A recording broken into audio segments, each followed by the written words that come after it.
Why aren't they working? No, just hang on a second. They're supposed to be on automatically all the time. I won't be a second. I'm coming. What to do? Yeah.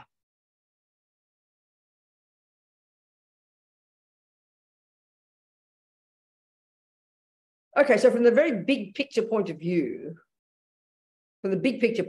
right, Buddhism is actually, you know, within its own logic, a coherent worldview, which might be surprising to people. We don't think of, I mean, maybe we don't think of spiritual philosophy like that, but that's certainly what it is. It's and within its own logic, I have to say that because everything's within its own logic, is a coherent worldview, one way to put it. So there's different ways of entering into it. I'm answering a question long term, all right? There's different ways of entering into it. So some people, and it all depends on your personality and your tendencies, you know? Everyone is incredibly different. So the classic one is the Tibetan Buddhist monastic university system, and there's different traditions within Tibet, and it's been there since the 7th century, and it tracks itself in an unbroken link of actual knowledge holders. There's this lovely word in Tibetan, rinzin, knowledge holder. Knowledge is in mind, you know, not just in a book, it's in a mind. So it came from India, where it had been intact since the time of the Buddha, and before that coming from these genius Indians before the Buddha. You know, this vast worldview, this view, and the essence of it, of this view of the world, is that, and it's related to the beings of the world, obviously. You know, and there is a worldview of talking about trees and botany. There's worldviews about that, but this is about human beings, about beings, not just human beings, beings altogether, sentient beings, mind possessors is the term in Tibetan. It's a lovely word, mind possessors. And for the Buddha, these trillions of sentient beings, mind possessors, all experiencing different levels, basically, of happiness and suffering. And so Buddhism, one way of entering into it is a presentation of how to stop suffering and get happy. Very simple, really simple. So, of course, you have to qualify what he means by suffering, what he means by happiness, much different definitions than the normal we'd speak. Another way of seeing it is indeed a view of the universe, how it functions, and sentient beings' place in it. It is definitely a method, you would say. It comes down to being a method for developing wisdom and ridding oneself of ignorance. It is all of those things, and they all come together.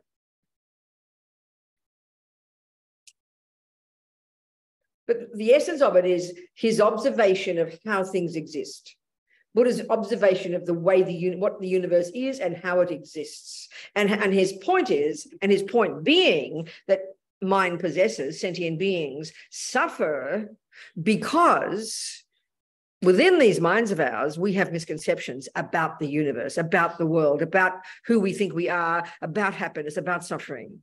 So we're up a garden, you know, you're up a paddle, you're up a creek without a paddle. We've lost the plot. We have no idea how to get happy. And the happiness and suffering one is a really powerful point, because if you look at every sentient being, you could say and argue fairly easily that every being is driven by a wish to be happy and driven by a wish not to suffer.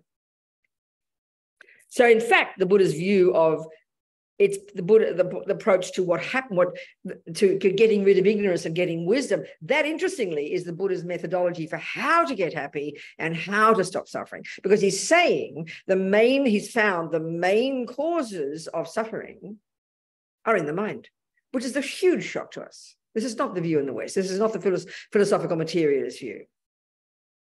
This is the Buddha's view. Huh? What happened? Oh, I wanted to get rid of the... I'll get rid of the picture. Okay, there we go. Got it.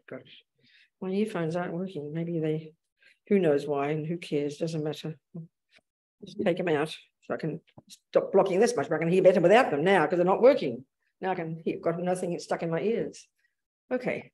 So then you say right there, if that's how it is, you've got to be driven by the wish to want to discover what he means by suffering and discover what he means by happiness. Now, is that interesting to you? Okay, good. There you go. You see, you even smiled. Good. Okay, then. So then, if that's the case, then it's true. You need to engage in the whole deal. So the Tibetan Buddhist monastic university system, it's, you know, sometimes, and this is coming directly from India, the way they, in this great monastic university called Nalanda, that, you know, kind of collapsed around the 11th century when everything, Buddhism disappeared and Islam came in. This has not been critical, it's just a fact. It's the way history is, isn't it? Things come and go. It's actually, you know, it's in the Tibetan Buddhist monastic, and many people, modern people like you and me, are doing, you know, kind of shortened versions of those 20, 25 years of study, 7, 8 some years of studying the main philosophical, the main texts that present this Buddhist worldview, including all the experiential components of it, you know.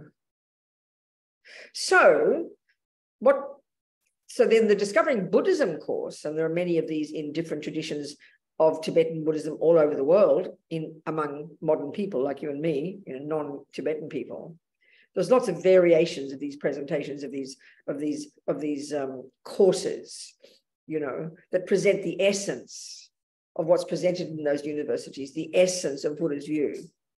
But particularly from the point of view of it being experiential, because one of the dangers, I know Lama Yeshe and Lama Zopa, especially Lama Yeshe, my first teachers, the teachers of this organization I met in the 70s, he would always say he was shocked.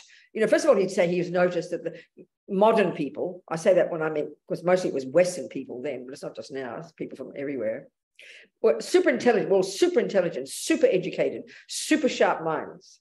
But our trouble is we can easily get caught up and get, and this is my words, paraphrasing, can get captivated by all this philosophy and start getting very arrogant and get intellectual, smarty pants, you know.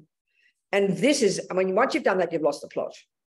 So it's got to be intellectual because it is a very sophisticated presentation of the universe, all directly from the Buddha's observation, not made up by the Buddha, not presented, not coming from on high, not from revelation, but from the direct experience of that person and anybody who's practiced his methodology since.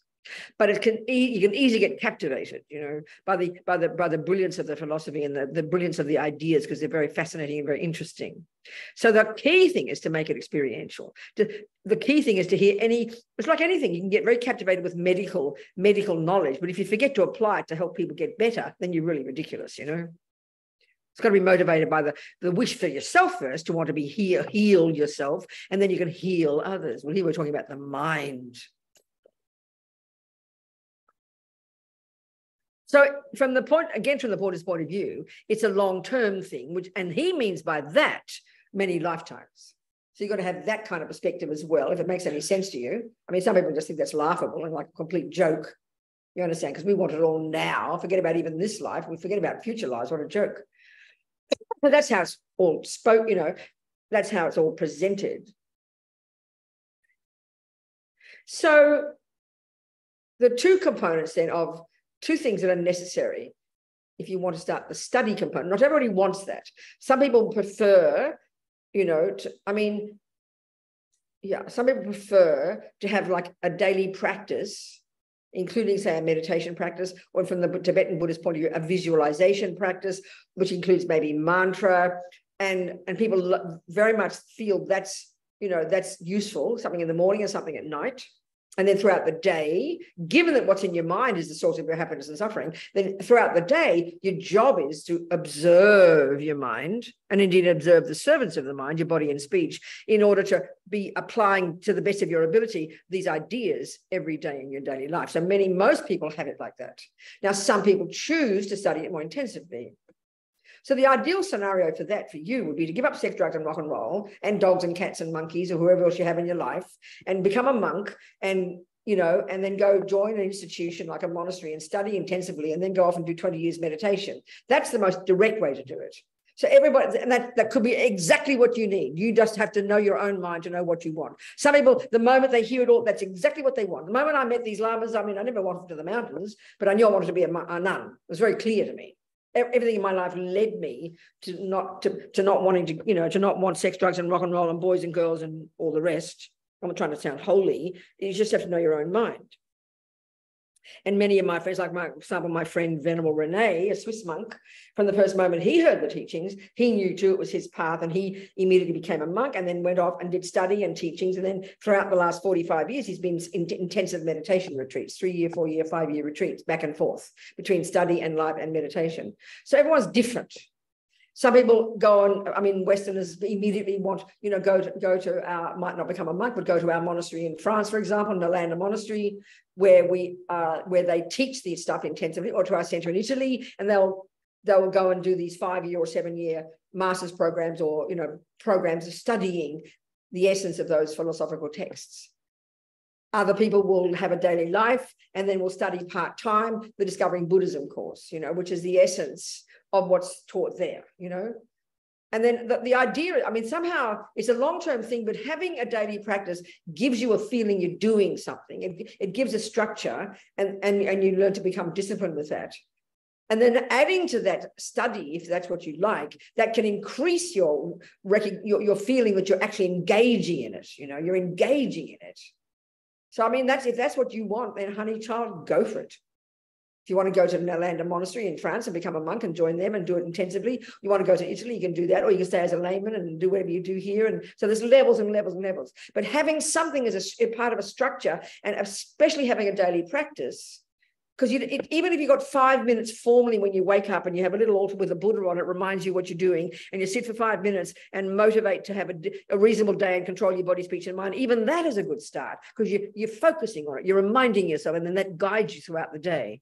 Do you understand what I'm saying? Yes. So Discovering Buddhism is a great example, but depends on where you do it. I mean, I know one time in the Zurich Center, we did the entire course in 1 year, like 4 weeks for each of the modules, once every week. But if you went to another center, you might engage in it. When I studied for a couple of years, we engaged in it every day, 4 hours a day. So it depends on how seriously you want to engage in it. That's very much up to you and your own lifestyle, what you want, you know. I mean, in our center in Italy, and in both the one in France and Italy, mostly foreigners there, and English is the main language they all use. You know, whether you're a monk or a nun or a layperson, you know, in Italy, for example, there's the master's program. It's a 7-year program, and it's got, you know, it's seriously, people are seriously involved, and they're studying all day, every day, and there's terms and breaks and like that, and then it ends with a year's retreat at the end. So there's all kinds of things for you. That answers your question, right? Yes, thank you. And slowly, I mean, because it's, you see, the other thing is, when I first met the teachings, when I first heard Lama Zopa teach in the 70s, mid-70s, it was straight from the Middle Ages. He taught, because Buddhism stayed intact in Tibet. It was untouched by anything else, until the Chinese communists came and knocked on their door, you know, and shoved them all out. But it was really exactly the same. The way they taught, the texts they were using were 2,000-year-old texts, 1,000-year-old texts. They taught in that, it was still as if it was like that, which is good because it stayed intact. But then when it comes to suddenly the way we talk and how we think, it was so utterly different. I couldn't get my head around. I couldn't get any reference. What is all this about, I think. And then Lama Yeshe would come along, because he somehow could just see Western modern people, and it was like he just understood how to talk in an experiential way that made sense. But that's what I found, was that even the thought I had at the time when I first heard these teachings and knew it was my path, I was like 31 or something, 32, I forget, 33 maybe, I can't remember, 32, yeah. I remember thinking, you know, recognizing that was 1976, Buddhism, you know, the Tibetans have only been out of their country like 16 years, that somehow we're going to be we're like a bridge, you know. And I have the feeling is it's our job, modern people, to listen to this stuff and then make it our own language, not just chuck it out and develop a new thing. So it's like it takes time, you know, to internalize it, because it seems so abstract and complex, and it's hard to get your head around the whole idea, what it's all about, you know. So am I making sense? So just you got to lead your own way. You got to find where you fit. You got to find what you want, you know, and really have confidence in what you know you want, how deep you want to go, how quickly you want to go, or how deep or intensive you want to go. That's really your call. Does that make sense to you? So just go for it, you know, go for it. Yes. Go. I was just wondering, to what end, like, if you go off for 25 years or you live a life here in Brooklyn, to what end are you saying? Oh, what's the end result of this big path? Yeah, why would you do that? Or... Okay, what's the end? So what's the point of all this path? Yeah. Okay, good. Okay, long term, the end is for you to become, for you to accomplish what the Buddha would say is your natural potential, and which is the natural potential of all minds, to be utterly free of all neuroses and delusions and a neurotic sense of a separate miserable me, which is the source of all our pain, and to be fully developed in virtue and goodness and wisdom. And that's called Buddha. And even the etymology of that word, Bud implies the eradication from your mind of all neuroses and all fears and all nonsense and all dramas. And then Da implies the development to perfection of all wisdom and goodness. That's the Buddha's view. And that's the potential of every being. So that's the simple answer. But do you need one way versus the other? I can't hear you, darling. Do you need one way versus the other? I mean, you say people don't do that and they just continue to live their daily life here. Well, that's not. I don't understand your question. Sorry. So are you saying that that's the only way to go? Which is the only way? Yeah, go away for 25 years. Oh, no, I never said you have to go away for 25 years. I said some people might want to go away for 25 years or go away for life into the mountains. Each individual, what I'm saying to him, you can still live here and have your sex and drugs and rock and roll and your dogs and your cats and your boyfriends and girlfriends and still make it part of your life at according to your own pace. Just like if you want to become like Roger Federer, you've got to be a bit intense and give up a few things to get to where he went quickly. We've all got to go to eventually that, but you can go at your own pace. That's what I'm saying to him. You have to go anywhere or change your clothing or anything. You'll just be miserable. No, it's not doesn't follow at all. No, it does not follow. You learn to the Buddhism. One way of putting what Buddhist techniques are ways to get to know your own mind, take responsibility for what's in there, which includes your neuroses and your self-centeredness and your misery, not to feel guilty and dramatic, but just to recognize anger and jealousy and resentment and low self-esteem, and see that Buddha's view is that they are the main source of the pain and suffering we experience, not the person who triggers it, which is quite shocking for us because we assume it's the person who triggered it that is the cause of it. Do you understand? So the Buddha says they did those actions to you. They were mean to you. They did cheat on you. They were horrible to you. But honey, child, you can change your mind.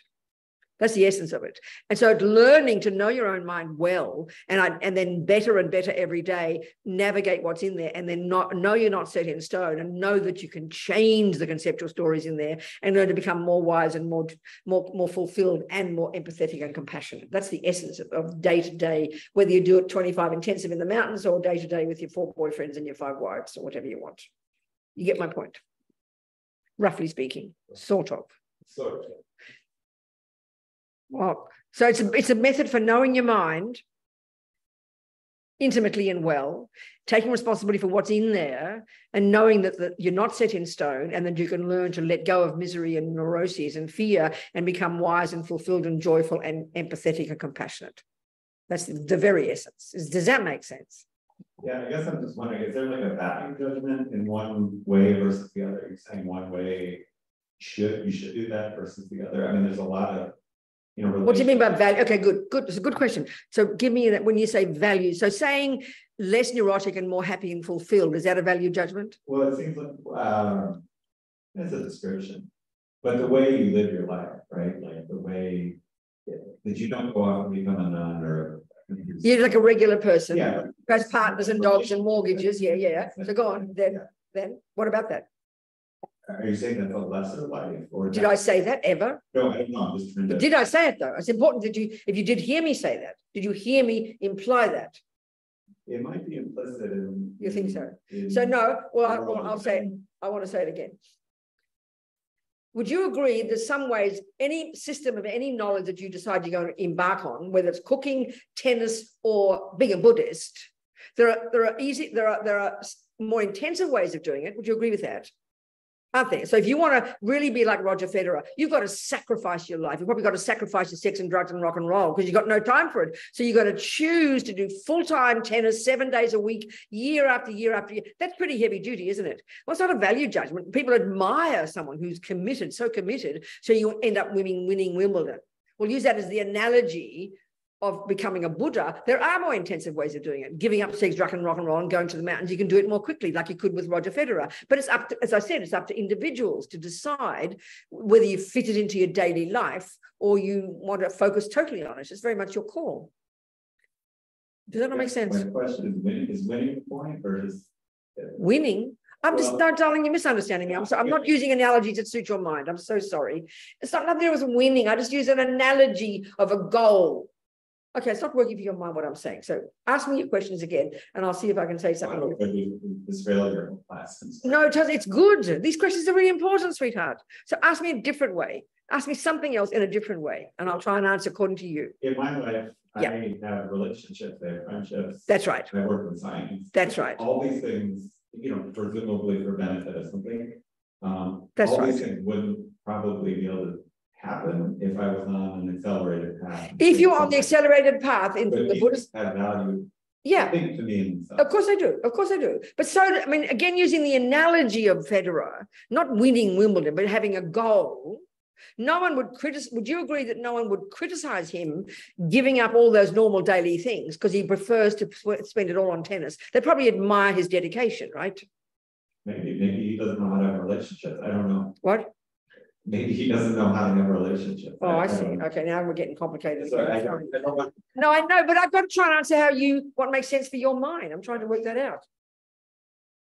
Okay, let me talk about it completely differently. The Buddhist. What?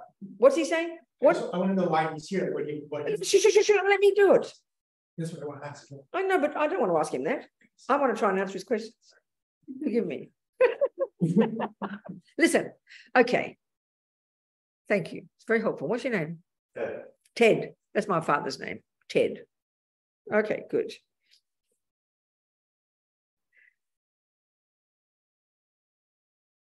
The Buddhist analysis is about the human mind. Okay. Right down to it, when it comes down to it. Forget the worldview business. When it comes right down to it, it's about it's a particular way of understanding the human mind. And what Buddha has, this person who lived in India a couple of thousand years ago, this fellow, we see statues looking all holy, meditating, from his own internal work, coming from this brilliant Indians before him, who were the first ones, as the Dalai Lama said, to begin to investigate the nature of self, which is very much what it's all about. So the Buddhist analysis is, he's observed we all want to be happy, fulfilled, feeling content and happy and fulfilled, broadly speaking, and don't like suffering. Okay. And all he says is he's found a method to accomplish it. And the method, he says, is done by the mind, because he says he's found that the main source of suffering in daily life, the main source, is within here. And that we can learn to reconfigure our mind in order to become more fulfilled and content and therefore more connected to others. This is the simplest way of putting it. And that we can, like I said to him, we have to choose our level of, you can still be an intensely devoted Buddhist, 100% devoted, applying it every day in your life by having 4 husbands and 7 children and being a scientist and having tennis and everything else. So it's up to our individual attitude and our individual way, our individual approach to it and how we internalize it. But it's basically, essentially a way of knowing and understanding your own mind and knowing you're not set in stone and that we can change our mind and learn to be less fearful, less depressed, less anxious, less jealous, more kind, more empathetic, and more compassionate. Does that make sense? Yeah? Yes. And that doesn't imply throwing out anything. Well, no, it does imply throwing out killing and stealing and lying and jumping on other people's partners and making a mess and causing harm to others. That would seem to be pretty implicit in it. You understand? Does that make sense? Thank you. Okay. Thank you, Ted. Okay. Thank you, Ted. That was very helpful. Good. Go. Yes. Yes. Hello, Madam. Hello. Good to be here to see you. Yes. Good, darling. Where you came from? From North Carolina. Oh, right. Yes. Okay, good. And Dharamsala, Trishita. Oh, yeah, of course, exactly, darling. I remember. Yes. So my question is about karma. And you explained the 4 ways karma ripens. And when things happen in daily life, especially with the people close to me in my life, my mind goes back to understand this is happening because I am made, if they hurt me, this is happening because I have hurt them in a different life or in a different situation in this life. So, what is the question? Is that a question, is it? So, is that a good way of going about assessing? I understand. Okay. So this is another component which didn't come into Ted's point, but I'll now add it. From the bigger picture world point of view, bigger picture world point of view from the Buddha, he doesn't assert a creator. He hasn't got the same view as the philosophical materialist view that only asserts a physical body, and that you don't talk about a creator, but you talk about your mummy and daddy creating you. So we look to the body and the brain, and mummy and daddy and grandma and grandpa, back to the monkeys for the sources of things. Buddha's view has got another view. He would suggest that consciousness or mind, these words used synonymously, are not physical.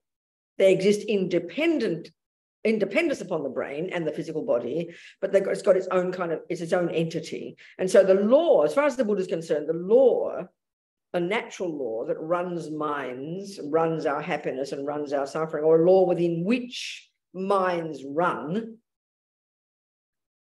is this law of karma. This is a natural law of cause and effect, such that everything any sentient being thinks and does and says, every monkey, every human, every ant, necessarily everything we think and do and say, just naturally programs us. I think it's a good term. Buddha would have liked that. They say sows seeds in our mind. So everything we think and do and say programs us and turns us into the person we become now and in the future. That's a simple way of putting the law of karma. So then that would mean a simple way of then going one step more into that, Buddha would suggest from his own observation that every moment of what we think and do and say that's based on a positive or a virtuous thought, kindness, love, compassion, wisdom, confidence, will sow seeds in the mind, will program the mind such that the future person will experience similar kinds of experiences: happiness, contentment, fulfillment. And any actions we do that are so-called negative, meaning driven by a neurotic state of mind, driven by self-centeredness, driven by hurting others, driven by anger, can only ripen in the future as suffering. That's the principle. That's it. So if you're going to use the Buddhist approach to life as an analysis that you want to apply that analysis in your daily life, the reason you'd apply it is because you discover there's a problem and you want to find a solution. So with any problem, you have to first establish what the problem is, and then second, you have to establish the causes, don't you? Any problem at all, you can only solve it if you know the causes. Would you agree with that? So if you're going to be a Christian, you're going to have his analysis. If you're a communist, you have their analysis. If you're, I don't know, an Australian Aboriginal, you have your analysis. Well, this is Buddha's analysis. So it's up to you to decide which analysis you want to use. That every moment of your happiness and every moment of your suffering finds its source in your mind in the past, in seeds that you planted. But the trouble is we only ever ask when it comes to bad things, which is like what you did. You didn't say to me, you didn't ask me the question, well, if people are really kind to me and people are loving and kind, is that because I was kind to them? We never ask that question. It's only when the bad things happen. Do you understand? So that's the answer. It's a broad answer. That's the broad answer. Does that satisfy you as an answer? Yes. What I'm trying to understand is knowing that what's currently being experienced by me is a result of past seasons. Whatever, that's right, exactly. So then is it useful to try and analyze that instead of just being in a moment and saying, okay, let me focus on responding differently now? But that's all part of the method, isn't it? Yeah. But also, again, using an analogy, if it was your garden and you see weeds in the garden and you learn botany and realize that weeds are not cool, you don't just sit in the moment and try and deal with the weed there. You learn to know what caused the weeds, and you try to surely know then I don't want to have more weeds. isn't it? That's the point. If you know that if every time you go skiing and you do the wrong thing and break your leg, you don't just live in the moment and try to deal with a broken leg. You learn from it so you won't do it again. Would you not agree with that? Yes. And if you look at the roses and you go, I want roses again. So you better learn the logic of it so you can apply it in your daily life. Do you see? Makes sense, right? It's very practical. Okay. Thank you, darling. Thank you. Yep. Lola has a question. Good. Who's got a question? Who? Lola. Hello, Lola. Talk to me.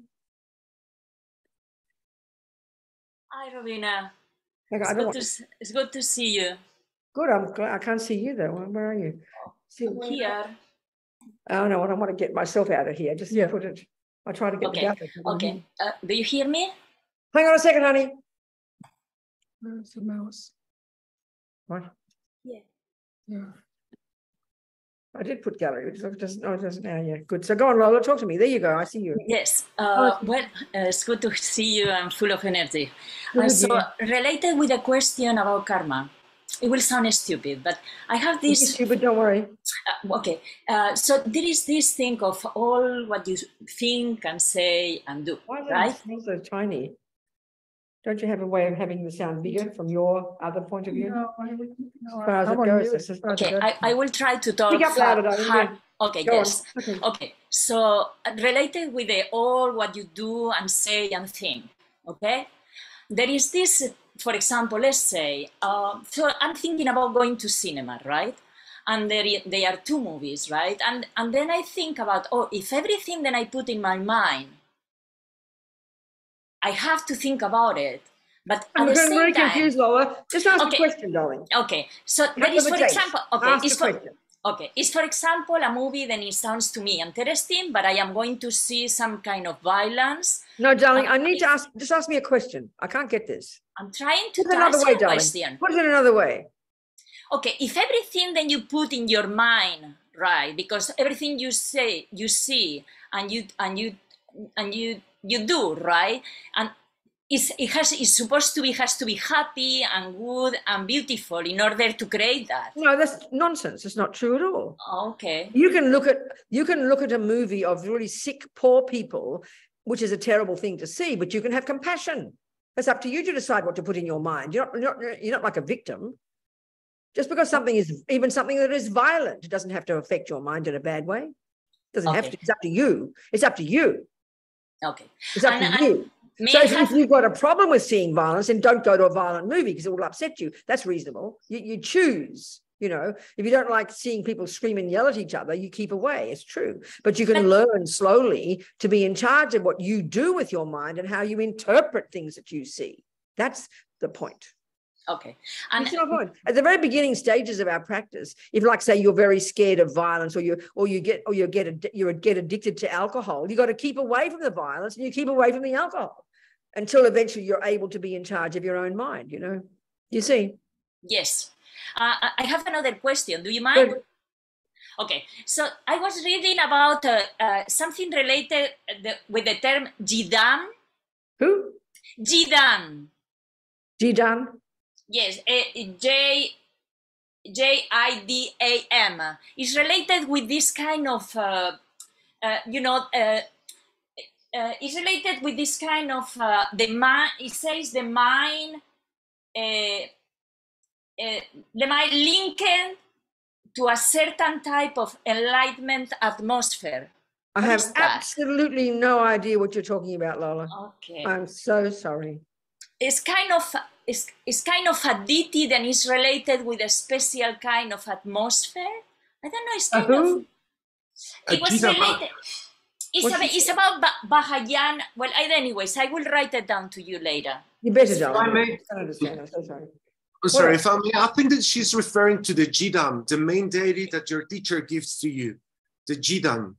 Oh, well, we'll leave that for now. It's too complicated. Okay. Thank you, Fernando. Go on. Someone else.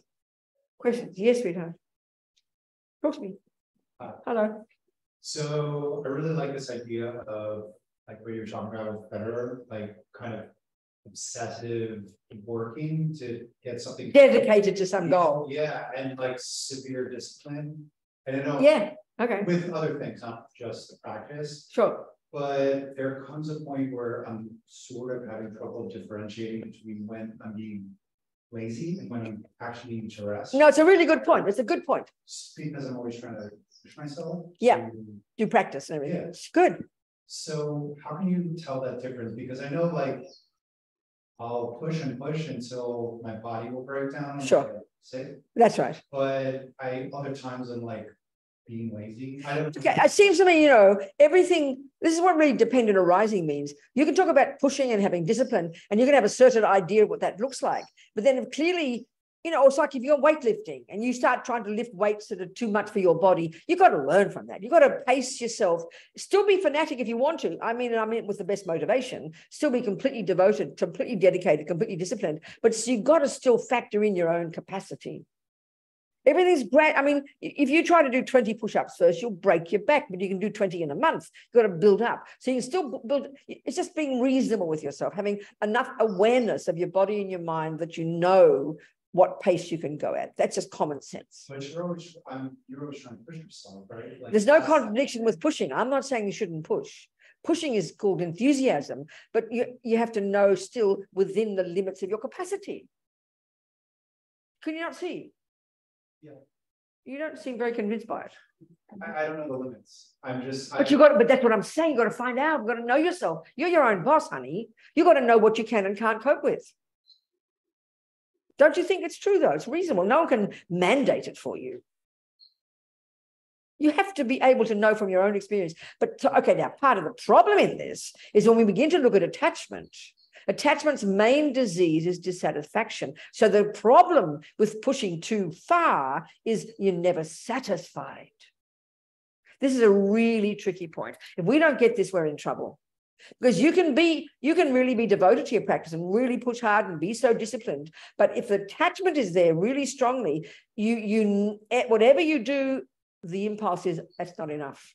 I'm not good enough. I haven't done enough. So you will never be satisfied. So it's on the one hand, have discipline, work at the pace you want to go as much as you can, but learn to be delighted with your progress. Learn to be content with your progress.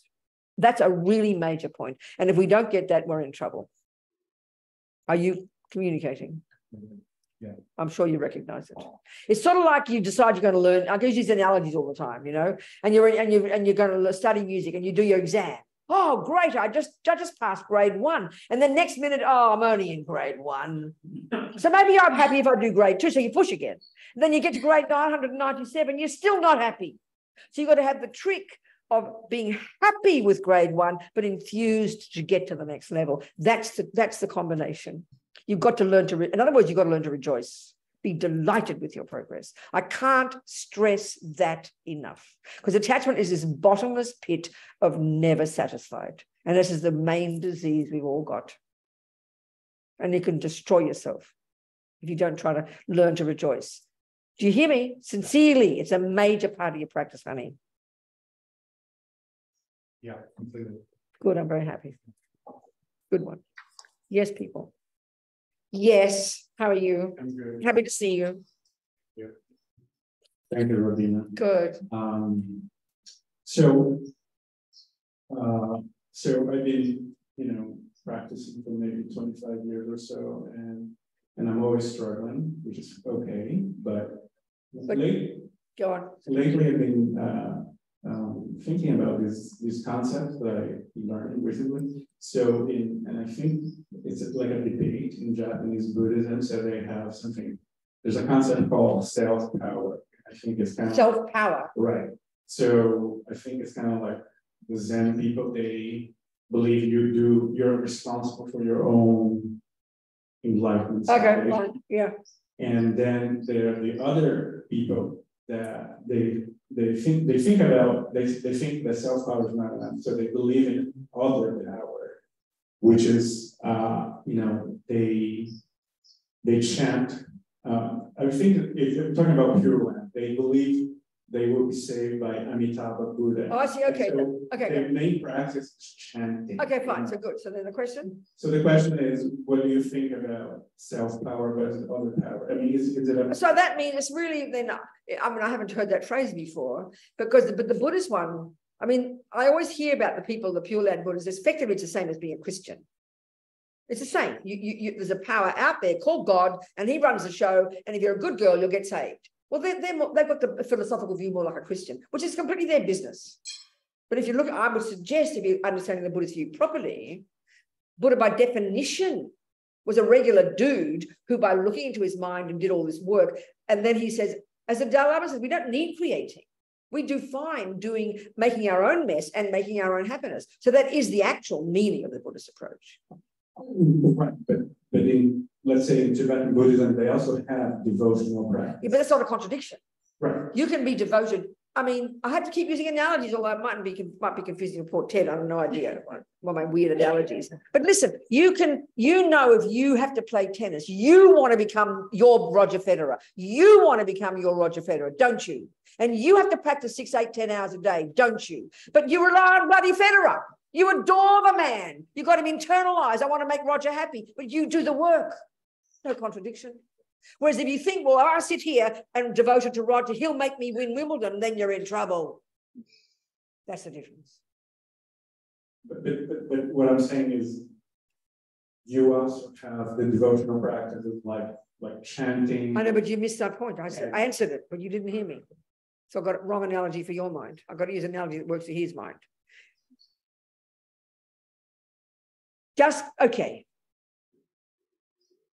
The Christian view of the concept of a creator is that you've got to do God's will. And I'm not criticizing that God is the boss. God made the universe and I am made by God and I want to become oneness with God and the methodology is do God's will. I'm not criticizing. That is not the Buddha's view. So in that way you have devotion to God. Well, I can have devotion in Buddha. Why not? Because he's my God. I want to become like him. So just because I'm devoted to Buddha doesn't mean it's other power. Not at all. He doesn't do the work. I do it. That's why I meant about Roger Federer. He doesn't make me a tennis player. I rely on Federer. I become my tennis player. That's the same as Buddha. Do you see my point now? You see the point? Because when we say I-powered, what was the term? Self-powered. Self-powered. We assume you don't rely on anything and you're just isolated. That's bizarre because everything's dependent. Everything exists dependently. You understand? There's no contradiction at all. Do you understand? Yeah. Yeah, I think I've become kind of like intrigued by that because I see. Because I you know, as I said, I've been practicing for a long time. That's right. And I still hate meditation. You still what? I still hate meditation, but I still do it. But what do you mean by hate meditation? I don't hate it. It's just, what do you mean by it? You mean you don't like I it? struggle with it. To do what though? To struggle to do what, baby? Meditating. And what do you mean by that? In your case, I'm trying to be too personal. My mind never quiets down. But that's not the criterion of success. That is not, I'll repeat it. That is not the criterion of success. Well, you should be saying to me, why not? And what is then? And what is? Thank you very much. Criterion. Thank you very much. So the criterion of success, again, I've got to keep using ordinary examples. You're telling me you've been practicing for 25 years, trying to play tennis, right? And you're still saying, oh, I'm still not Federer yet. But do you agree that you must be moving somewhere towards it? I hope so. So therefore, do you not think what's missing is like with him, bloody will be satisfied. This is every time you ask a question, honey child, we always come to this point. The problem isn't that you're better than you think you are. It is that you're not satisfied with what you've accomplished. Can you hear that? I mean, I'm sure I say it to you every time, but you must go in one ear and out the other, and you come back and you ask another question. Can you not hear me? I do. So what's stopping you from learning to say you're satisfied? Listen, you know, these neuroscientists, like they discovered it, but Buddha's been on it for 2,000 years, 3,000 years. They say you can change your mind. You can reconfigure your brain. You've heard of neuroscience. I know you have. And how do you do it? How do you think you do it? How do you think you change your brain? What's the method? You don't get it with a scalpel and do that. What do? You change your thoughts, petal. So what thoughts am I suggesting you have? What are the thoughts I'm suggesting you have? After your session, instead of, I'm hopeless, I haven't achieved anything, what am I suggesting you have instead in your mind? A thought. To remember. No, don't just say it to yourself. What would be the thought instead of I'm no good, I'm hopeless, I haven't got anywhere? What would be another thought? I'm trying. No, even better than that. I'm doing really well. I practice a day and I'm doing a really good job. If you have that thought often enough, you'll reconfigure your brain. You'll wire a new neural pathway. But what does it is the mind, is the thought. That's why the thoughts are more powerful than the brain. So if you can trust that, which is Buddha's, and he's also, that's what Buddha's been talking about. He doesn't talk about the brain, it's not his expertise. But by changing your thoughts, you will become more content. That means you've got to sit there and consciously make it your practice after you've done your boring practice of trying to meditate, saying, I've done a good job. I'm doing pretty well. I'm not joking.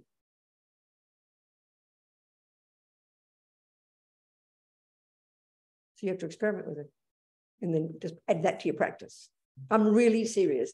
Do you hear me? But we don't. The irony of ego is we are addicted to misery. We are addicted to thinking we're no good, and we think it's a virtue to think I'm no good. Do you hear me? Do you hear me, people? What about you, Ted? You recognize what I'm saying? I hear you. There you go, baby. Join the universe. We're ridiculous. Yeah, What? no, I think what I struggle with that is you feel like I'm not making progress, and this morning I was out exercising with my best friend, and again, like I just exploded, and it's, Well, you got angry with him. and it's the same thing. So you get guilty about being angry. Exactly, it's the same thing. It's like, why am I doing this over and over? I know, I hear you, darling. No, I do hear that. I do get that. And afterwards, I rationalized and understood what I did. Yeah. But I do it again. I know, I understand. Do it again, Okay, okay. So what methods do you use to change that pattern? Because this is really new. I mean, I say the neuroscientific one because people like it, but what would be, I mean, this is, you've heard about the purification practice we do, which is really just psychological at the end of the day. You acknowledge, because you're owning it. You acknowledge, I did it again, but not to despair, not to get guilty, not to flail, beat yourself. I did do it. I have got a habit to get angry, and I regret it from the depths of my heart. And that's for your sake first, because you're sick of the habit. Then you have compassion with the person you hurt. Then you do a little practice in whatever you want, and then you make a determination to change. This is also cognitive therapy. Right. But you've got to just remember to do it and have confidence and pick yourself up every time.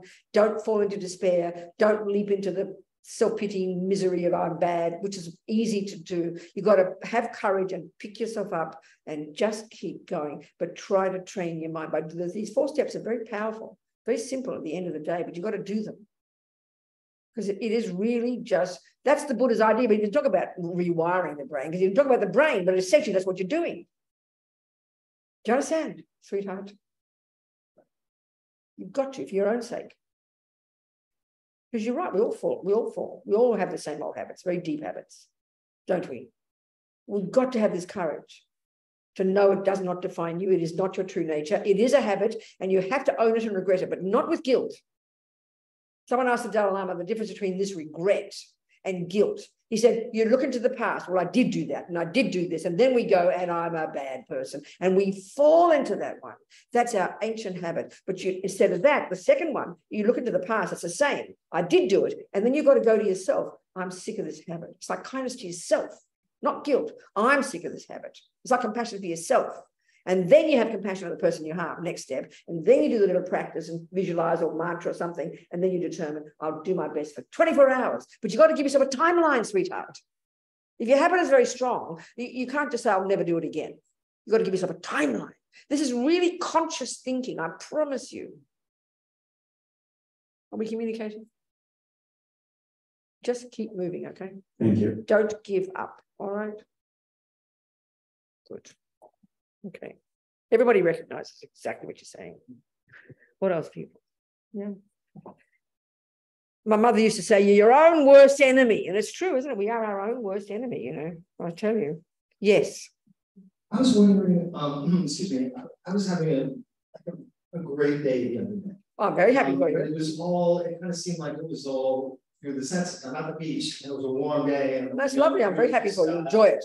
But should I be, I wonder, I've seen some things about, I wonder, should I be examining those moments of happiness? I understand. I do understand your point. So the point here, when you really look more subtly at this Buddhist analysis, okay, of the causes of our suffering, of our misery, in the mind, and it's quite hard to see it, but he talks, as we know, he talks about this state of mind called attachment, which is such a cute word in English, but it's got profound, much more nuanced meaning in Buddhist psychology. So like we know, some of us, in the Buddhist analysis of the mind, you've got a category of states of mind that are the neurotic, I-based, fear-based, miserable ones: attachment, guilt, anger, you name it. We know them intimately. And they're the ones that cause us pain, and then indeed will cause us to make a mess of others. Two, you've got the positive ones, virtuous. And it's not like Ted's word, what was it, judgment call or whatever you said. It's not like that. It's looking at sort of, if we observe ourselves, there are states of mind that make us constricted, unclear, stressed, and there are those that are more spacious and open. I think we can identify them. So the bottomless pit of attachment for the Buddha is really this primordial state of mind that's effectively the main source of all the other problems, the other states of mind, like the anger and the jealousy and the low self-esteem and stuff. And this is not the analysis we have at all in our culture, but it's really quite subtle. And this attachment is energy, is different ways of talking about it. One is dissatisfaction. The other one is therefore, because of dissatisfaction, it's always wanting something more. So that's the one that's sort of proactive, but unconscious. Every second, this attachment is only wanting nice things, okay? Automatically, we only want nice things. So So when you get nice things, like the sun and the wind and everything's lovely and the person's kind to you and the food is delicious, don't feel bad about it. But what happens is attachment is getting what it wants because a pleasant feeling arose. So then nothing wrong with that. You can have your cake and eat it too. So instead of being greedy about it, you think, isn't this fantastic? I'm getting nice things and I'm going to enjoy it. But honey child, don't guarantee it's going to last forever because everything's impermanent and you still enjoy it. But if you sort of then cling to it, then when suddenly the sun goes behind the cloud, you have a mental breakdown and get upset. So know that things are impermanent and things change. So while you get the good things, enjoy. And then if you really want to add to that, you can also be delighted and hope other people have enjoyment as well. You make it more spacious and not greedy. Then you get the best of both worlds. So don't feel guilty about it. Thank you. Do you understand my point? You've got to notice your mind. So how marvelous if we can have even a moment of happy feelings. How fortunate. Some people never have any happy feelings, only have misery. So have it for yourself, be delighted, and then also hope for others to have it as well. May other people enjoy the sun and the rainbows. And do you understand? Yes. That's the attitude. I rose to another level when I think about it as terms of how fortunate to be a human rebirth. There you go. Even that. Exactly right. There you go. Exactly right. So those kind of positive thinkings, nothing wrong. Perfect. Yes. What else, people? Anything on there? Zoomers? Anybody? Nobody? Somebody? Yes, Ted. Talk is funny. Talk to me. So, but you reference like Christians believing in God or Buddhists, Yeah. What's your view on are you bit agnostic to all these things and just say, I'm telling you how to live and this is the path, or is there some underlying belief in God or creator? Where in Buddhism? Oh, I see. Okay. No, the crucial point, the difference in Buddhism would be, you can say it's spiritual philosophy like Christianity, like Islam. It is, you could argue that it is a spiritual philosophy, but the usual definition in the world, I think we tend to have a default view that spiritual philosophy equals believing in a creator. Not for the Buddha. There's no concept of creator in Buddhism. There's no concept. Not at all. Not a fraction. Therefore, there's no punisher and rewarder. There's no creator. The Buddhist view is more weird in a way. He says your consciousness goes back and back and back and back and back, does not come from mummy and daddy, does not come from a creator, and is going back and back and back. And everything that you think and do and say, this law of karma, is what programs your consciousness and produces the people you become life after life, because it includes reincarnation. That's the Buddha's view. There's no concept of a creator. There is a concept of a Buddha, a perfect being, but we can all become one of those. The goal is, that's our natural state, the Buddha would say, to become this perfected being who's full of wisdom and compassion. Is it agnostic or actively not believing? It's neither of those. The Buddha would say it's not a question of not believing. No, okay, you can believe, okay. We're not recognizing. No, of course, Buddha would recognize there are views, but the Buddha's view, in the Hindus, he was a Hindu at the beginning. They have very similar ideas of Buddhism, of course, and he diverged at the point, because the Hindus still talk about some essential energy that is the source of the universe, which they call God. Buddha has no view like that. So you could say he's more like a communist. I'm not trying to joke. I'm just trying to say it is definitely a non-creative view. But if anyone wants to have a view, he's not going to be upset. You can do what you like. You know, Buddha's not the boss. You decide what you want. So so keep asking. What's your question? But is the view that, I just don't know, that may or may No, it's not not a question of that. The Buddha's view is like, that's just not right. The Buddha's view is, okay, I understand your point.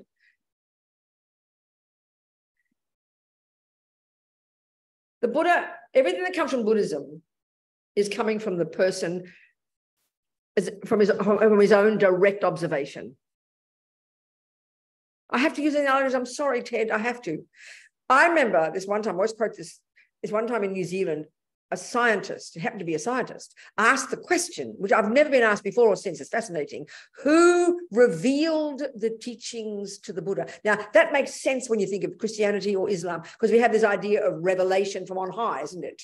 Some essential energy that's the source of the universe, and they call it God normally. That's the usual view of religion. So when I said to him, well, would you ask Einstein who revealed the teachings about relativity to him? Of course, he and everybody laughed.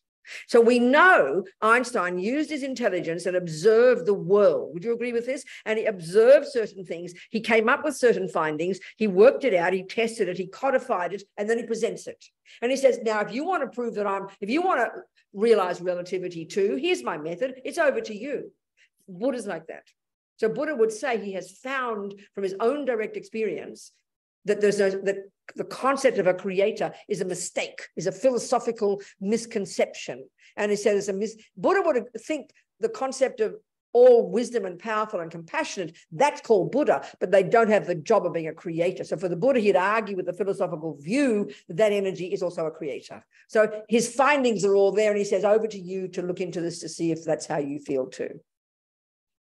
Is that, and I'll stop after this, is that a falsehood or a limitation of us as beings to understand? Sorry, say it again, Ted. Is the conception a creator? Yeah. Is that, in Buddhist context, it might not be the right language, a falsehood or a limitation? I understand your point. No, it's a really good question. It's a really good question. The Buddha's, the Buddha would say we've all got viewpoints. Sometimes sometimes materialist philosophical thinkers say, I don't believe in anything, don't they? But the Buddha would say, don't be ridiculous, you believe in everything. We all believe in something. I believe my brain comes from my mother. I believe my mother's the cause of this. I believe the world is this. We all have beliefs. And of course, the whole point for the Buddhist one is, and that's a scientific one, we have to prove it to be true. So he would say that the level to which you can accomplish your own realization is your own being, is to become an enlightened being, which would preclude believing in or having faith in a creator. But he's not going to be critical. He will say you can't get as far as you can go because that is a misconception. It's not reality. It's not reality. But he's not arguing. I mean, I think of anybody who's got faith in creation and they live a good life, how can I possibly criticize? But you can't necessarily go all the way, the Buddha would say, according to his view of where you can go if you have the view of a creator. That's how you put it that way. It's a good question. But it's not judgmental. It's all right. The Dalai Lama gets along well with all these Hindus and Muslims and Catholics. Are we communicating, Ted? Good. I'm very happy. It was a good question. No one's ever asked that question. You're like the scientist in New Zealand. You're the only one who's ever asked that question. I like that question. It's very good. So, people, what else? Nothing? Go. So I know Buddha lived 2,500 years ago. Yeah. Over the weekend, I was a planetarian. Oh, very good. Yes. And we were learning about how the universe is 13 billion years old. That's right. There's billions of planets. Yeah, right. So, and human beings evolved fully 200,000 years ago. I was wondering, what does the Dharma say, or what did the Buddha say? Oh, Buddha's got to be here. Sure. The Dharma. Exactly. Of course, the Buddha's idea is that there are two things in the universe, basically, matter and mind. There's only two phenomena. Matter which is they still use the model of the 4 elements, which of course for scientists is laughable, but that still seems to work for them. And then there are minds, sentient beings, mind possessors, and there are trillions of them. There's not an atom of space you won't find some kind of mind. Okay, so then, and necessarily that which exists today, being the product of the law of cause and effect, by definition cannot have a first moment. So universes and minds and matter are literally beginningless. So that if there are human states being now, they've always been human states of mind, but at different levels, more sophisticated, for example, with less gross bodies. There've always been different kinds of minds since beginningless time, but not in the universe that we can see and within the framework that we can see with our microscopes. I don't know. Ask a question. So I guess my question is, I know there's a distinction in Buddhism between mind and brain. Totally. So the idea is that there have been trillions of sentient beings across since beginningless time. Since beginningless time. Different brains. No, not brains, different minds, different mind states. I mean, there are subtle beings who are like spirits that don't have a brain. Hell beings, who Buddha would assert, don't have a brain. A brain is a component of some animals and humans. But brain, from the Buddhist perspective, not trying to insult neuroscientists, are merely the indicator of what's going on in the mind. And it seems to be easy to prove that. I mean, if neuroplasticity, that you change your thought, and that's what changes your brain, clearly the thoughts are more powerful than the bloody brain. It seems to me fairly logical. What do you think, Ted? That's a logical statement, isn't it? I mean, you don't go in there with a scalpel and change your brain and then your mind changes. No way. It's clear that thoughts, and the Buddhist view, of course, and this is coming from the Hindus, they assert mind as having these much subtler levels. I mean, the level we function at, from the Buddhist perspective, at the level of conceptuality, which is on the brain, and sensory, that's the tip of the iceberg of our mental capacity. And even these genius Indians before the Buddha, they were the ones who discovered this method called single-pointed concentration that enables you to completely subdue the grosser level of consciousness and access this more subtle level of mind. And that's the fundamental point in the entire Buddhist worldview of what finally mind is way more subtle than we ever possibly can see it in the materialist view.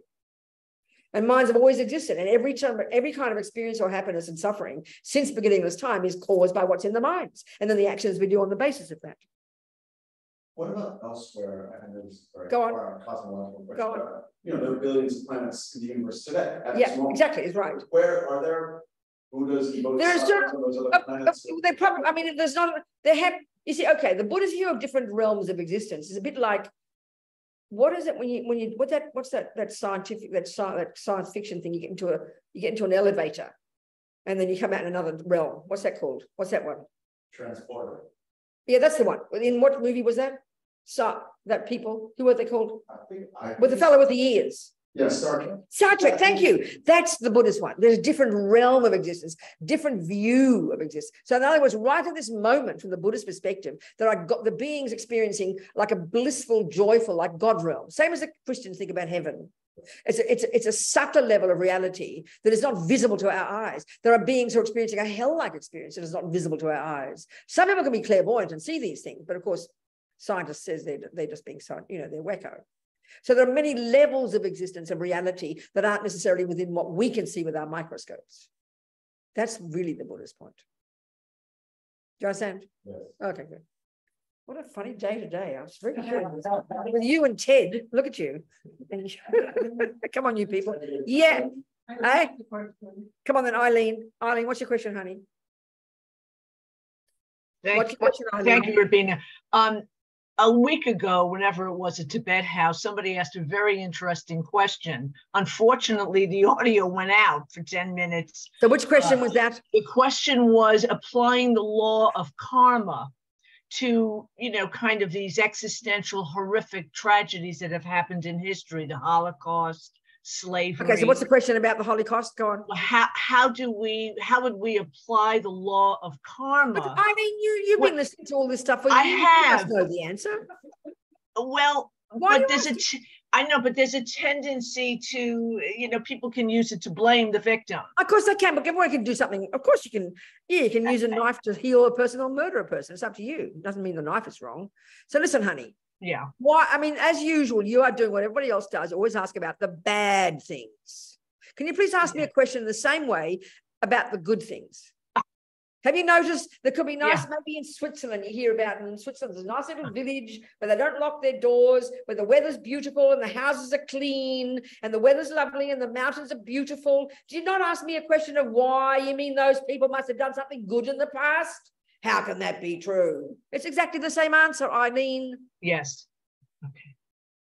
But we love to blame. We've all got in our mind, I think, this view of punishment and reward. We love it. And we are dying to find blame, and we're dying to, and then we twist all this and turn it into a knife that we use to stab ourselves. Yes. We are ridiculous. All right? Yes. Thank you. That's my answer, Eileen. I know I'm a bit peculiar. I can't help it. Anybody else? Come on. Nobody. Yes. You mob over that side. Come on. What's your question? Are the number of enlightened beings, are they increasing, decreasing? Okay, this is what this one it sounds. Now I'm going to talk to you like science fiction. Okay, now, honey child, if you're on the Mahayana path, with the goal of which is to become a Buddha, by the time you realize emptiness and by the time you enter into the stages, 10 levels of developing into a Buddha, by the first level, you've already got the capability, you personally, one person, have already got the capability to manifest your mind in 100 different forms. And that keeps growing exponentially, that one. So there are countless trillions of beings all over the world, but looking like dogs and ants and people, but you can't tell who are already Buddhas. That's all I can only answer that. So there would be Bodhisattvas all over the place who aren't Buddhists. Right? Of course, it could be easily. Yes. Of course, manifesting as dogs and ants and next door neighbor's wife, your own ugly auntie. You don't know. You see, so Tibetans have a nice saying: "You don't know who anybody is, so don't judge." Would it be capable to gain merit? Gain merit, come on, boy. Without a practicing Buddhist, just being of course, that's why. Listen to me. That. Of course, it's the point. It's the point that the bottom line of the Buddhism is that virtue, goodness, clarity, kindness, generosity are in their own nature what they are. They're not qualities of a Buddhist. If a person has virtue and goodness, it by definition is that, and it will bring its own natural result of happiness. You have to believe it. It's a natural law. Do you understand? Okay. Yes. Question here. What is it? From Lola. You go, Lola. In the chat, what do you think about the future of our world? Will there be more hungry ghosts in hell or demigods and humans? I have no idea, darling. I can't answer that, Lola. You should answer it yourself. I don't know, sweetheart. I don't know, Lola. I can't answer. I'm so sorry, Lola. I'm disappointing, Lola. I can't answer any of her questions. Go on, Alona. Hi, Venerable. I don't know why the sound's so bad today. What's the problem? I don't know. It's the computer's fine. It's the sound. No, don't worry. I can just pass it on. There's no difference. Come on. Don't matter. Talk to me. Venerable, I would like to ask you about the Bodhisattva vow. The Bodhisattva vow? The one that. Which vow, darling? The first one. Praising myself or belittling others. Okay, what's the question? Is there any wiggle room in it? What's the question, darling? Is any wiggle room in that vow? I can't hear you. What's the question? Speak up. Is any wiggle room in that vow? I can't hear you, darling, at all. Speak up. Is it any wiggle room in that vow? Is there any wiggle room in that vow? Darling, is there any? Yeah, if you've read the vows properly, you will know it's based upon the motivation. Alona. So that means you don't understand the meaning of motivation. You go back to the basics, and in that book I've sent you, the PDF, you look at the very first one and you look at Alex Berzin's interpretation, and he will tell you the particular motivation that drives that action is that what determines whether you break it or not. So that implies there is wiggle room. So that means you don't understand when I say wiggle room. You haven't got my meaning properly. Okay. You understand me or not? I'll have to get back and... You just got to read look in Alex Berson's commentary, look at the vow number 1, and then look at the motivation. So clearly there's wiggle room. It depends on your motivation whether you break it. Can't you hear that? Yeah, I hear it. Okay, that's the answer. Okay, thank you. I don't remember something. Belittling yourself and belittling others and praising yourself. Okay, I don't know. What else, people? Yes. You darling, have the mic. Go, sweetheart. Follow up on that question about enlightenment. Is the human birth a necessity for all beings on the pathway to enlightenment? I'm asking about my kids. Well, it's as opposed to what? Do animals have to be? Okay, darling. The whole point, if you understand what it means, enlightenment, it means a mind that's capable of self-reflection, that's capable of recognizing delusions and anger and jealousy and depression to a very sophisticated degree, and recognizing love and compassion and kindness, and reconfiguring your thought processes. Honey child, that answers the question, doesn't it? Right. Most humans can't even do that. Forget animals, with all respect to them. But if they have been good, what? If animals, they also express compassion and care for. Some animals do, definitely, yeah, that's right. So then, question. So when they die, they can move on to other higher. It depends on the karma that, I mean, no, that's got nothing to do with it.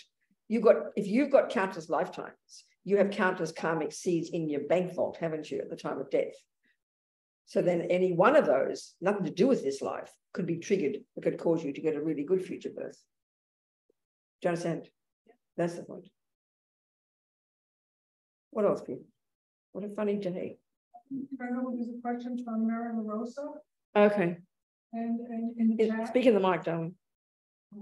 Question from Mary LaRosa in the chat. Could you please speak louder? I can't hear you. Sure. I love to listen about Buddhist philosophy. I love to listen to Buddhist debate, but my mind is very simple. And so daily my job continues to be correcting my mind. What are your favorite mantras? My favorite what? Mantras. Mantras. Oh, okay. There's lots of mantras you can do, sweetheart. Yeah.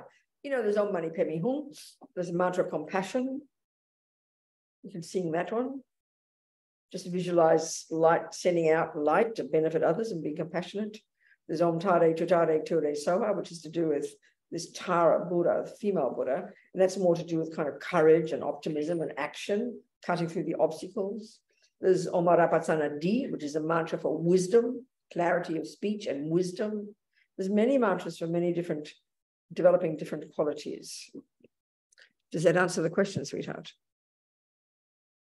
Where is she? Who asked me the question? Mary LaRosa.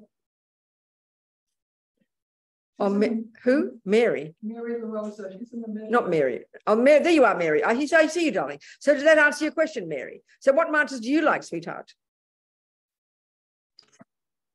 Your last visit that I remember at Shantideva, you gave us the Kshitigarbha practice.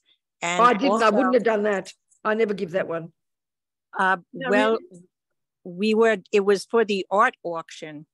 It was what? And it was for the art auction that we had at Kshitigarbha at the center when we had the old Shantideva Center in New York. And we also received the prayer to the 8 auspicious ones. And you actually told me to rely on the 8 auspicious ones more than I would think. And so I auspicious ones? Which the one? 8 auspicious ones. Inauspicious? Auspicious. Auspicious what, Mary? Mary, I'm really sorry. I don't understand. I want to be clear what you think, what I told you to do. Tell me again, Mary. The prayer to the 8 auspicious ones. Oh, the 8 auspicious. Glorious Vajrapani, Lord Avalokita Shara, Protector Maitreya, Kshitigarbha, etc. So you mean I recommended you do those? You recommended that I call upon them more often than I would think about it. And I don't ever remember telling anybody ever to do that. I must have done it in my sleep, Mary, or I must have appeared in your dream. I think you wrote, actually, I wrote you a letter, and I think you said that in your letter. I might even have it somewhere. How amazing. But so is there a question from this, Mary? Yes, that's why, yes, that's why I wanted to know if you had any other mantras like that. And the Kashiti Gaba practice was a pamphlet that was given out to us. Right. And Lama Rinpoche had recommended it, and it was part of the practice that we did for the center, and that had a very profound effect on me. Amazing. In well, why aren't you happy? Why aren't you happy with that one? You want others as well. I want to learn more. I think I've been neglecting Tara. And okay, so well, do Tara's wish fulfilling. She's action energy, positive. The 21 you know that one? Tara. Shall I sing that one for you, Mary? No, but you gave me the idea in our practice that we had for Lama Rinpoche about Tara. Good, that's right. Also the 21 Taras. That's right. And that has been very useful also. Well, Mary, I don't think you need more. You're doing really well. I want to pick your brain. I want to pick your brain because everything you have, mantras. I can find you lots of mantras.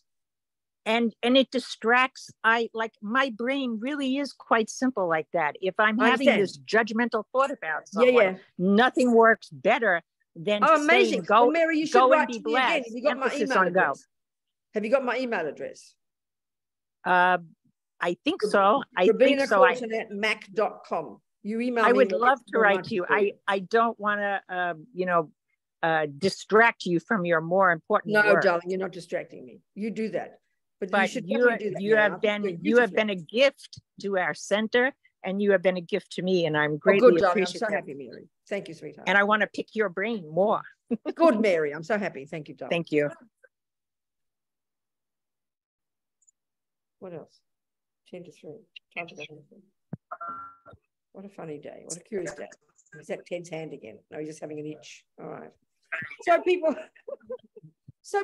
I mean, yeah, back to your question. I forget your name again. Steve, that's right.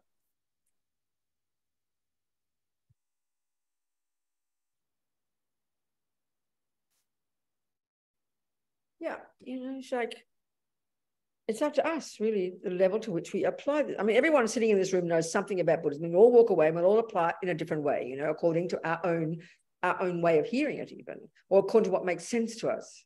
But I'd say this, if you really want to get 100% into the Buddhist view, it's a very, very, very different view in some very fundamental ways, Like this idea of no creator. I'll say that because even though maybe you're a materialist, I would put it this way: the philosophical materialist view is similar to the Christian or Muslim view, not being critical, insofar as we tend to look out there for someone to point to. They're the cause of happiness and they're the cause of suffering. Whereas the Buddhist view says each of us individually is the main cause of our own happiness and the main cause of our own suffering. And that's quite a shocking concept. I mean, from the simple point of view of where do you come from? Well, if you're a materialist, mummy and daddy are my creator. And if you're a Christian, God is my creator. In both cases, I am a product of someone else's handiwork. There's no view like that in Buddhism. And I just find that personally a very powerful concept experientially, because what it demands is that what I am is the fruit of what I've done, that I am the boss, I am the creator. So it's up to me. And what I've found by using the law of karma and this concept of reincarnation, I can't prove it yet, but I take it as my hypothesis, as I like to say, it demands that it stops me being a victim. It's not my fault. I didn't ask to get born. It's their fault. It's his fault. It's her fault. It demands that I take responsibility for the good and the bad, which makes you more courageous, makes you more optimistic. It makes you more self-respectful. It makes you give up being a victim, poor me. That's what I have definitely found. So, I mean, I know when I first heard these teachings back in the 70s, I remember that was the one that for me I felt was missing in my life, this concept of karma and reincarnation as a philosophical presentation. I mean, the implication of it is quite tasty, I find. But we're all different in different ways we approach things. And this for me has been one of the most powerful parts of the Buddhist approach, which I happily have taken on board, you know.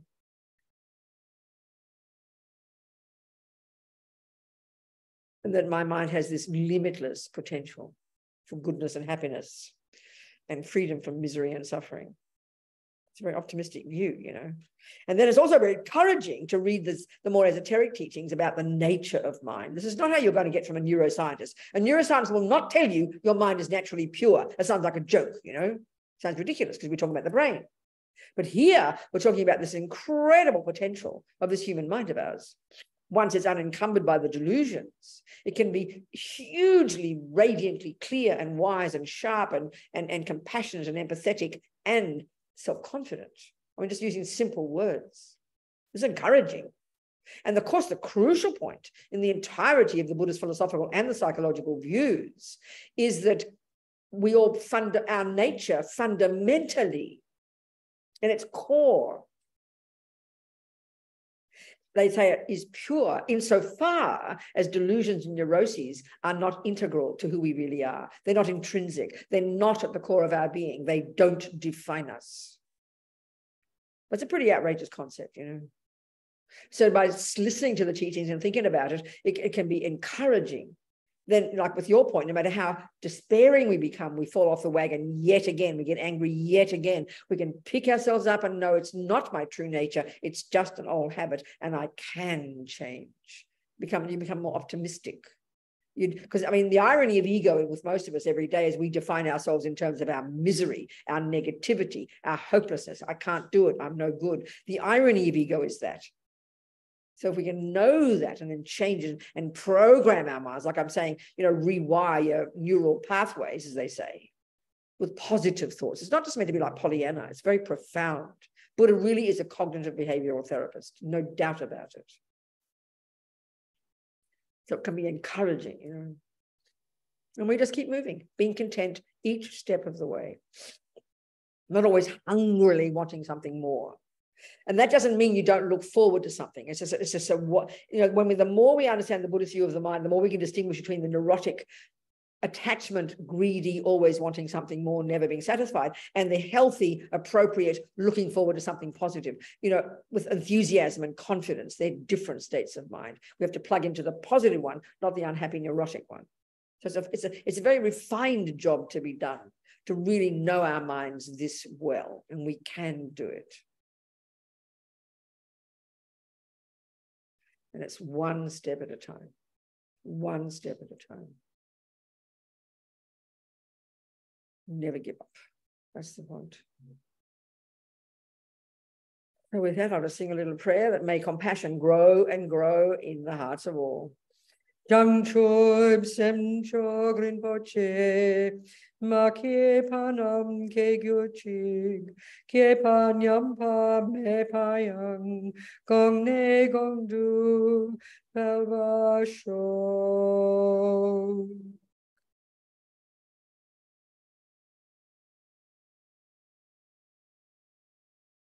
That's it. Thank you, everybody. Thank you, Ted. Thank you, people. Thank you. Thank you, Venerable. Thank you, Venerable. Thanks, darling people. See you next time. Bye. Thank you. Thank you, Venerable.